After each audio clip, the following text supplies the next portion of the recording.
Hey, Algebra 2. We are in Chapter 2, Lesson 1. Let's do some warm-ups. First, let's simplify some expressions. Negative 2 raised to the third power. I'm going to tell you right now, if you put it into your equation, your calculator like this, you're going to get negative 8, which is essentially correct. But I want you to get into the habit of doing this, okay? So negative 2 to the third power is the same as this. 2 times 2 is 4, times 2 is 8. Negative times negative is positive. You have a negative left over. 5 squared minus 3 to the 4th. I can't do anything with that, so I have to go ahead and calculate it. 3 to the 4th power is 81. So we have 25 minus 81 is negative 56. Evaluate those things. I'm going to go ahead and plug some stuff in or substitute. Evaluate just means solve. And then I'm going to do some multiplication. 5 times 4 is 20. Negative 20 times negative 3 is positive 60.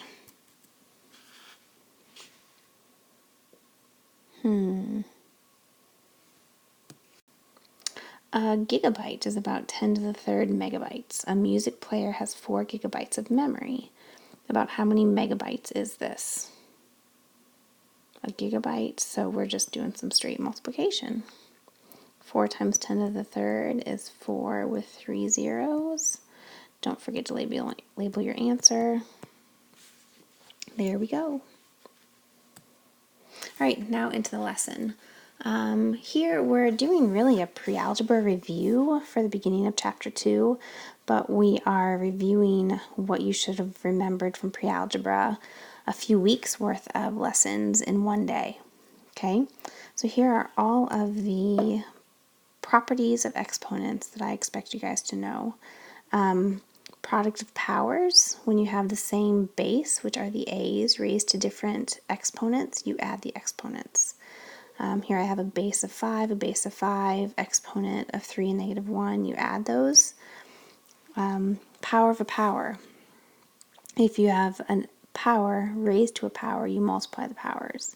Like 3 to the third raised to the second, you do 3 times 2, which is 6. Power of a product. If you have more than one base in parentheses raised to a power, you distribute that power to both bases. Okay, 2 times 3 to the 4th power is 2 to the 4th power, 3 to the 4th power. And that works with variables or numbers. Negative exponents. If I have anything raised to the negative power, I cross the line, I change the sign.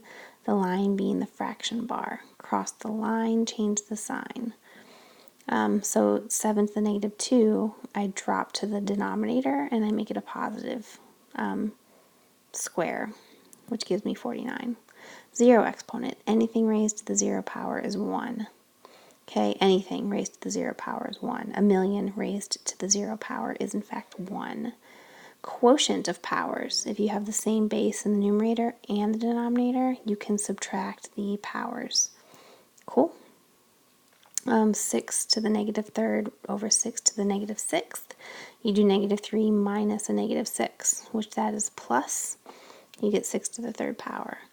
And then the power of a quotient. Same as the power of a product. Power of a quotient, you distribute that exponent to both the numerator and the denominator. For example, I have 4 over 7 raised to the second power. It's like 4 squared over 7 squared, 16 over 49. Let's apply our knowledge. All right, evaluate the numerical expressions. They do want us to write down why we're doing everything, so I left those there so my poor handwriting wasn't all over your notes.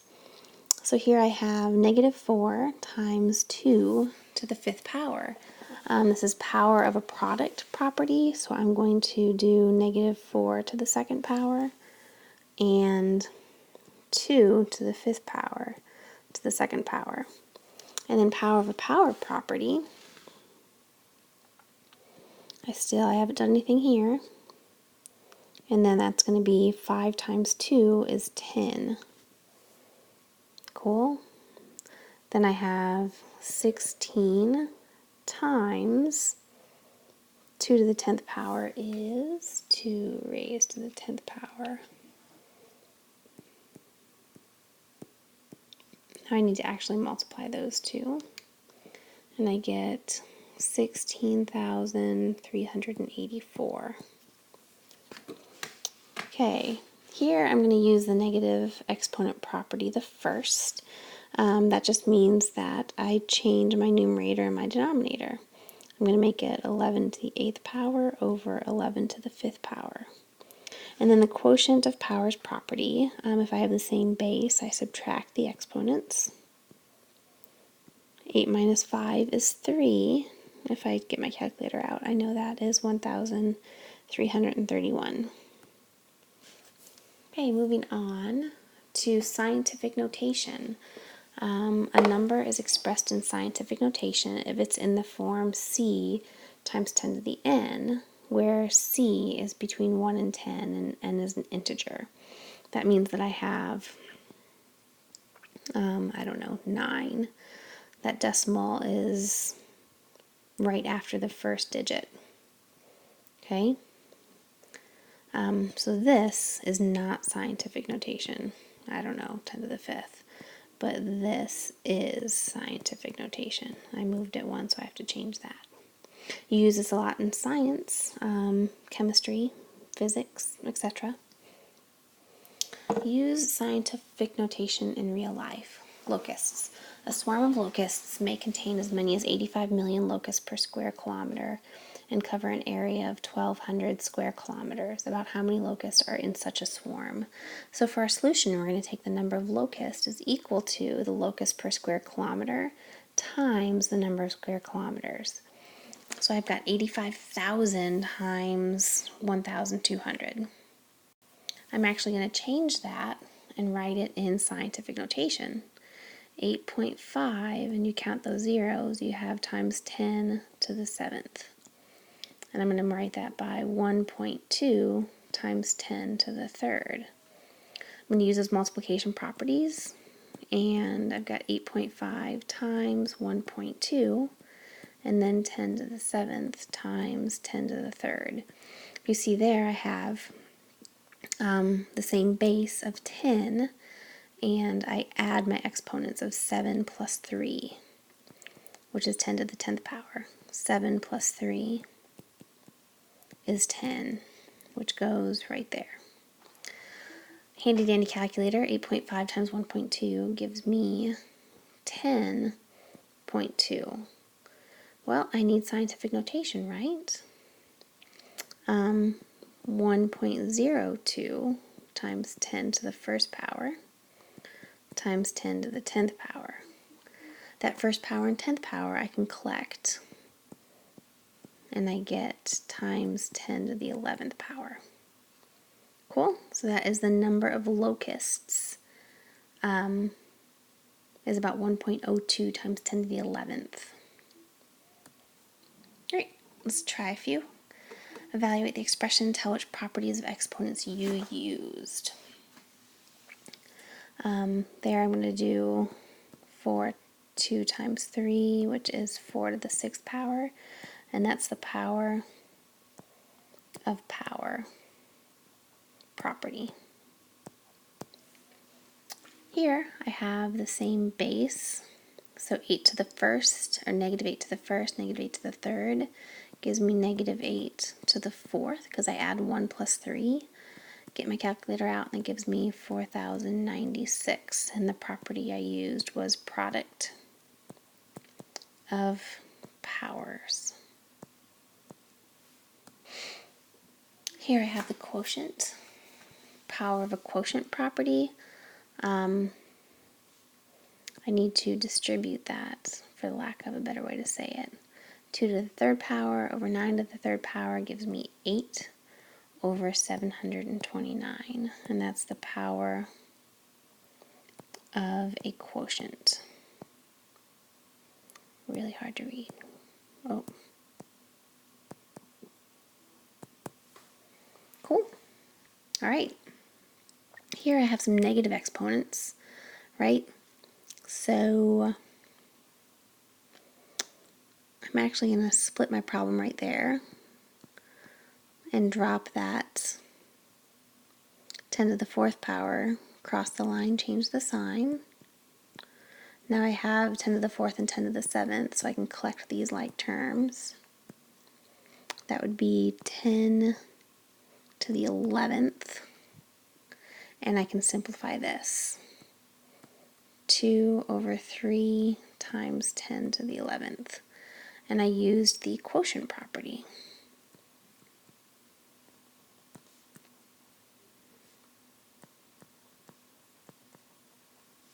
And the negative exponent property.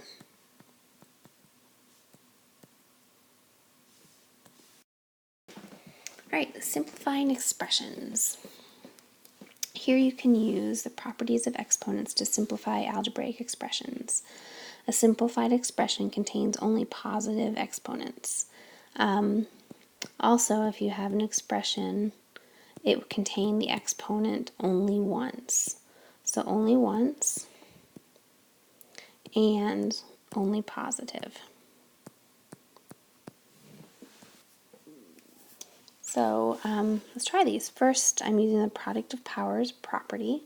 These are all base of b, so I would do a negative 4 plus 6 plus 7. It gives me 13, 12, 11, 10, 9. So I have b to the 9th power. So I added all of those exponents. Here, first I'm going to use the power of a quotient property. So I can distribute that negative 3, r to the negative 2 times negative 3 over s to the 3 times negative 3. Then I can use the power of a power property. Gives me r to the 6th power over s to the negative 9th power. And then the negative exponent property. I need to take that negative 9, and when I cross the line, I change the sign. And there we have our final answer.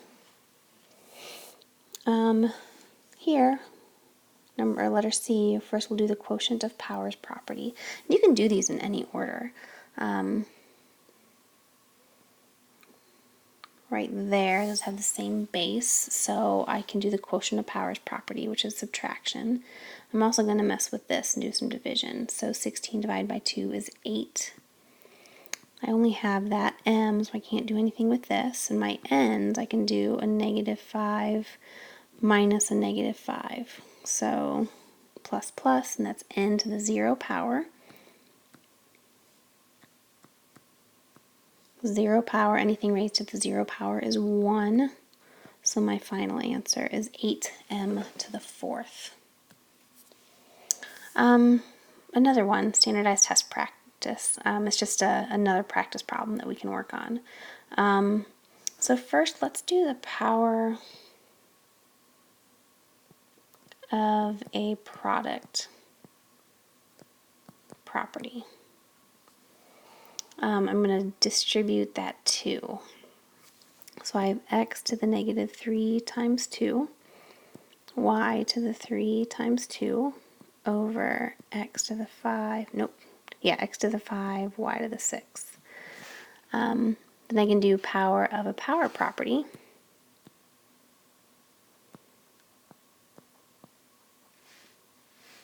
And that gives me x to the negative 6th, y to the 6th, x to the 5th, y to the 6th. I'm out of space. Next I'm going to do the quotient of powers property. And I'll have x to the negative 6th minus 5 and y to the 6th minus 6.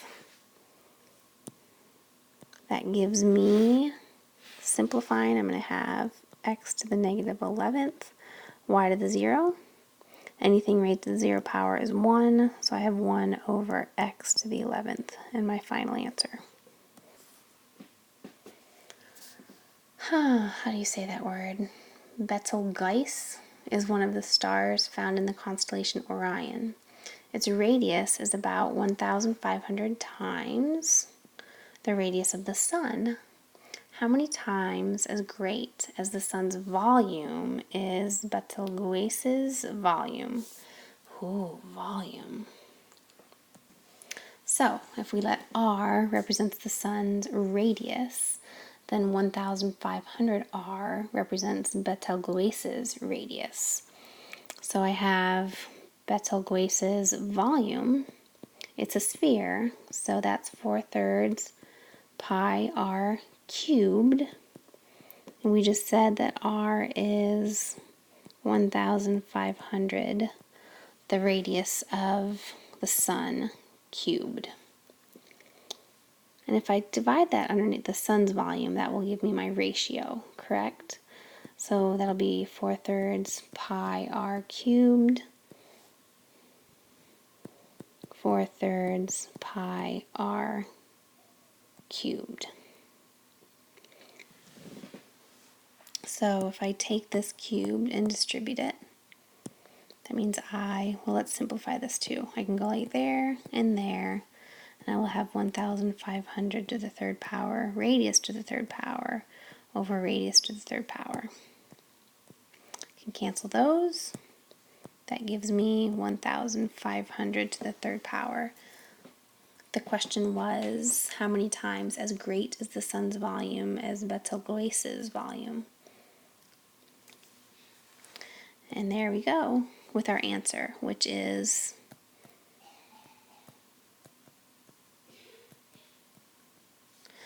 there we go. That's times. So approximately 3.4 billion times as great as the sun's volume. That's really big. Okay, let's try a few. Simplify the expression, tell which properties of exponents you used. I'm going to use the product of powers. Okay, I can add all of those. So -6 plus 5 plus 3, that's 8, and a -6 is 2. So x to the second power is my answer. Here, I can use the product of powers.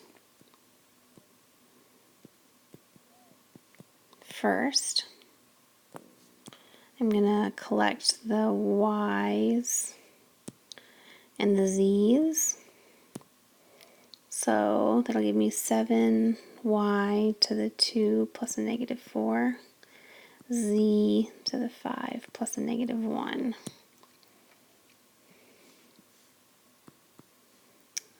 7y to the -2, z to the fourth power. Now I'm going to use the negative exponent property. And my answer is going to be 7z to the fourth over y squared.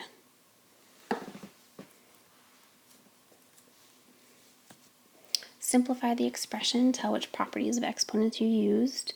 I need to distribute that. That's the power of a quotient property. So that'd be s to the 3 times 2 over t to the -4 times 2, s to the 6, t to the -8. Now I need to use the negative exponent property. S to the 6th, t to the 8th. Okay, cross the line, change the sign. Okay, first I'll distribute this. Actually, PEMDAS, parentheses, we have to do what's inside the parentheses first. So let's deal with these first. I have x to the 4 minus 3, y to the -2 minus 6. And that's the quotient of powers property. That gives me x to the first, y to the -8. And this is all still raised to the third power. Then we'll do a power of product property. So distribute that 3 to the third power, y to the -8 times 3. gives us x to the third power y to the negative 24th power. And now we're going to do the negative property. Okay, cross the line, change the sign. All right, I'm going to write the answers for this. This is a great little quiz to see if you understand it. Go ahead and follow along, push pause, and wait for the answer. There are some answers. Go ahead and push pause and see if you got the right answers too. Okay, I'm going to try this one on my own. I'm going to push pause and figure it out, and then you can push play and check the answer. So go ahead and push pause. All right, that's it. Nice work.